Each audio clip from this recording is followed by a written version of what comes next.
the dusty, sunburnt town of Willow Creek had always carried the weight of old traditions, most of them cruelly pressed upon women who were expected to serve. Bowen never questioned the men who ruled their lives. It was in this small western town that a young woman named Clara found herself in the center of a storm she never asked for. Clara was sharp-eyed, proud, and unafraid to speak her truth. But what set her apart most was her refusal to live under chains disguised as duty. When her late father died, leaving her without protection, the town council, made up of old ranchers and store owners, who thought themselves kings, decided Clara needed to earn her keep. They ordered her to work as a servant in one of the households, cooking and cleaning as if her worth could be measured in chores. But Clara, bold as a hawk circling the desert sky, said no. She was not a cook, not a maid, and not property. She wanted to live free, to choose her own path. That refusal, shocking to the men of Willow Creek, became her curse. Word spread like wildfire. Clara had disobeyed, refused to take her womanly duty. They branded her ungrateful, disrespectful, and dangerous. And in that twisted logic of the old ways, they decided to sell her off like livestock at the Saturday market. The thought of it churned her stomach. She stood tied near the corral post where the cattle usually stood, dust clinging to her dress, her wrists raw from the ropes. Townsfolk gathered, curious, eager even, because in their minds this was justice, a woman punished for daring to say no. A grizzled auctioneer shouted, "Who'll take her? Strong young woman, healthy, just needs taming. Start the bid at $20. Clara's heart pounded. Her spirit screamed inside, but outwardly she stood tall. She would not give them tears, for tears were what they wanted. Men began muttering numbers, some snickering about making her cook, others whispering crueler intentions, and then a silence cut through the noise. It came from the back, where a tall figure had been leaning against the wooden post of the saloon. He stepped forward with the slow confidence of a man who feared no crowd.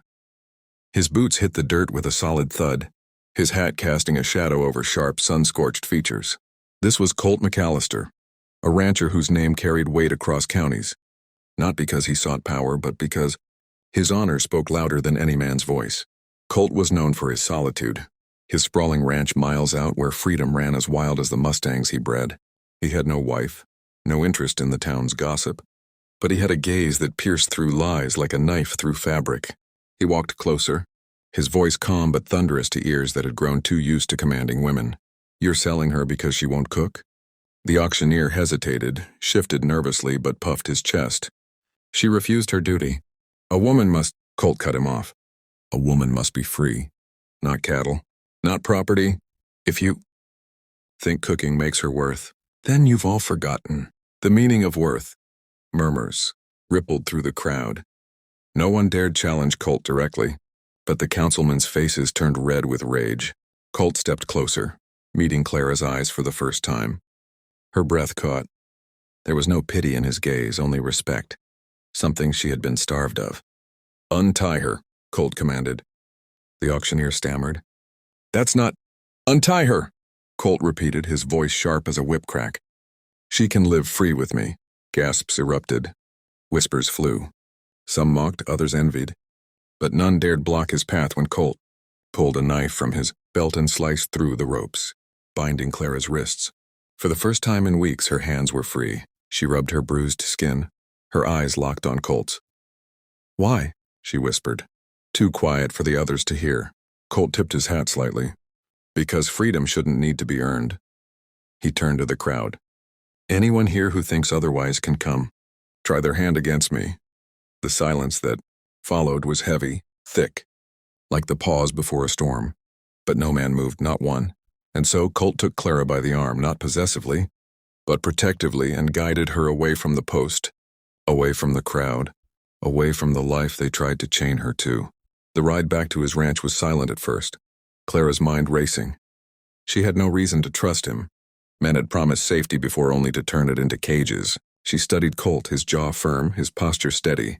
He spoke little, but when he finally did, it was simple. "Out here," he gestured toward the endless horizon. "A person makes their own way. If you want to cook, cook. If you don't, don't. No one will chain you under my roof. You're free to leave when you wish. But until then, you'll have shelter. That's all." Clara's throat tightened. No man had ever offered her something without demand. "And if I want more than shelter?" she asked carefully. Colt glanced at her, his eyes softening just a fraction. "Then we'll see what more means. But that choice will always be yours." At his ranch, Clara saw what freedom looked like. Wild horses galloping without reins, land stretching farther than sight, the smell of earth and sky untouched by greed. For the first time, she slept without fear of a door locking behind her. Days passed, and though she wasn't asked, she found herself cooking a meal one evening. Not out of duty, but choice. Colt smiled when he tasted it, but said nothing, only tipping his hat in quiet gratitude. Clara laughed, truly laughed, for the first time in years. She worked with the horses, learned to ride across open land, her spirit as unbroken as the stallions she tamed alongside Colt. The town, of course, gossiped. They called her wild, unfit, even accused Colt of losing his senses. But he never brought her back, never once bowed to their rules, and slowly their whispers turned to uneasy respect. Clara's story spread of the woman who refused to cook, who refused to be sold, who chose freedom and found it with the rancher who said, "She can live free with me." Her courage gave other women in town the spark to speak, to say no, to demand better. Clara became more than a woman. Spared, she became a symbol of what it meant to stand tall when the world tried to break you. And though love blossomed slowly between her and Colt, it was built on the strongest foundation: freedom, choice, and respect. Because love, she learned, was never chains. It was wings, and together they rode into a future unbound, proving that the strongest kind of bond is the one you choose, not the one forced upon you. The first morning Clara woke up at Colt's ranch, the sun was just cresting the ridges, painting the wide sky in strokes of gold and rose. She sat on the edge of the simple wooden bed, her hands still tracing the raw lines left by ropes, remembering the jeers of the townsfolk, the sting of being treated less than human. But now outside her window, she heard the thunder of hooves, the whistle of wind across open fields, and she realized that for the first time, she wasn't locked, wasn't commanded, she was simply free. Colt had been up long before dawn, tending to the horses, his figure moving steady and sure across the corral. He hadn't asked her to rise, hadn't demanded breakfast, hadn't expected her to prove anything. That small mercy overwhelmed her more than words could express. She lingered, watching him work, his broad back bending with each hay bale he lifted, his hat pulled low.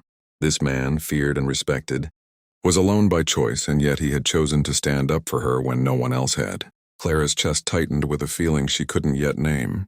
She walked outside, her bare feet brushing against the cool earth, and he noticed her instantly, tipping his hat with that same quiet respect that had first made her trust him. "Mornin'," he said, voice low and rough like gravel but carrying warmth. She nodded, unsure how to fit words into this new life. "What do I do?" she asked, expecting him to list chores. Instead, he shrugged. "Whatever you want. If you want to ride, ride. If you want to rest, rest. Ain't no rules here but respect for yourself, for others, and for the land." Clara blinked, startled by the simplicity of his creed. It was freedom, yes, but freedom was strange after years of chains. She hesitated, then asked, "And if I want to leave?" Colt leaned on the fence, his eyes meeting hers, steady as the horizon. "Then you leave. No one will stop you." Her throat tightened again. She didn't know why it hurt to hear that. Maybe because leaving was the last thing she wanted, though she had only just arrived. Days rolled into weeks, and Clara found herself slowly becoming part of the ranch's rhythm. Not because she was ordered, but because she chose it. She brushed the horses, fed the chickens, learned to mend fences, even dared to ride one of the wild mustangs under Colt's patient guidance. He never hovered, never forced, just stood nearby like a watchtower, ready to catch her if she fell, but willing to let her find her strength. And she did. Each day her spirit, once battered, grew taller. Each evening they shared quiet meals on the porch, watching the sun sink low. Sometimes Colt spoke of his past, the war that had taken his brothers, the long years of building the ranch alone, the decision to keep to himself when the world turned too cruel. Other nights he said nothing at all, and silence between them felt like a comfort, not a cage. But while life on the ranch filled Clara with peace, the town did not forget her. Gossip traveled like wildfire, twisting her choice into scandal. "She's living with him unmarried," they whispered. A disgrace corrupting his mind. Men, who once sneered at her in the market now, came to Colt's ranch, trying to claim her as if she was still for sale. One evening, a man named Darrell Briggs, big, mean, and loud, rode up demanding Clara come back with him. "That girl owes the town work," he spat, dismounting, his hand twitching at his belt as if reaching for a gun. Clara froze, fear pricking her skin, but Colt stepped forward, calm as ever, though steel burned in his eyes. "She owes nobody nothing," he said evenly. Darrell sneered. "You think you can keep her from her duty?" Colt didn't raise his voice. He simply planted himself between Clara and Darrell, his shadow long in the evening sun. "Her only duty is to herself. Now you best leave my land before I show you the cost of trespassing." The tension hung thick, the kind that could end in blood. Darrell scowled, spat in the dirt, and left, but not without a promise. "This ain't over." Clara shook when he was gone, her past fears clawing back. But Colt only turned to her, his eyes softer now. "You don't need to fear men like him." "Not while I'm here," she whispered, "and when you're not." He paused, then smiled slightly. "Then you'll be strong enough to stand without me." His faith in her steadiness, in her strength, touched her more deeply than any protection. He wasn't just shielding her. He was teaching her to shield herself. The weeks that followed grew into something neither of them expected. Clara learned to laugh again, her smile lighting up the dark corners of Colt's solitude. He, in turn, found himself talking more than he had in years, sharing thoughts, dreams, even small jokes. He discovered he liked the way her eyes lit when she talked about freedom, the way she looked at the stars as if she belonged among them. One night when the sky was endless and the crickets sang, Clara turned to him and said, "You gave me a home without chains. I don't know how to repay that." Colt looked at her, his face serious, voice quiet. "Don't repay it, just live. That's all I want to see." But something more unspoken simmered between them, something neither dared to name yet. It was in the way his hand lingered a second longer, when helping her down from a horse, in the way she found herself waiting for his footsteps on the porch each evening, in the way silence became filled with warmth instead of distance. The town grew restless. Rumors spread like a sickness, and the council once again muttered about justice. One morning, a notice arrived summoning Colt and Clara before the council. The accusation: immorality, rebellion, corrupting the town's order. Clara's stomach dropped.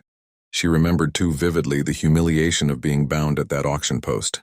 Fear clawed at her, but Colt simply read the notice, crumpled it in his fist, and tossed it into the fire. "They don't own you," he said firmly. "They don't own me. They can summon the whole county, and it won't change a damn thing." Clara's eyes stung with tears.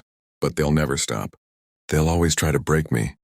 Colt stepped closer, his hand hovering just near hers. "Then we'll stand together. And when they see you won't bend, maybe they'll learn." Her breath caught at the word together, not as owner and property, not as master and servant, but as equals. She realized then that love had been growing between them all along, not rushed, not demanded, but built steady, like the walls of a ranch house that would stand for generations. Love born from respect. That night, under the blanket of stars, Clara whispered to herself that she was no longer the girl who had been sold. She was a woman who had chosen freedom, and maybe, just maybe, she was choosing Colt too.